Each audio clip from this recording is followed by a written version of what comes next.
Hepinize görüşürüz arkadaşlar. Hepinize görüşürüz arkadaşlar. Murat, yeni yıldan beklentilerin ne? Bu yıl ne oldu yeni yıldan Mutlu, beklentilerin? huzurlu ve tüm arkadaşlarımla birlikte güzel bir yıl geçirmek. Bu yıl nasıl geçti? Bu yıl nasıl geçti? Bu yıl sıkıntılı geçti ya. Bu yıl çok güzel geçmedi. Korona, karantina. Ondan sonra başka ne vardı? Korona karantina. Ekonomi bok. Evet, Ekonomi evet bok oldu. sendeyiz. Sendeyiz. Evet. Yeni yıldan en büyük beklentim her gün VKM videosuna yeni video atmak Evet, ve sen elendin. yeni videolar için Sen- her gün abone olmayı Sus. unutmayın. Sen de. Yeni yıldan beklentilerin ne? Bu yıl nasıl geçti? Cüç yılı. 3 yılda evet.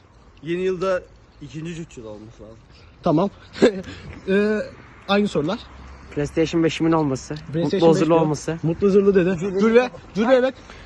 Sikişmek.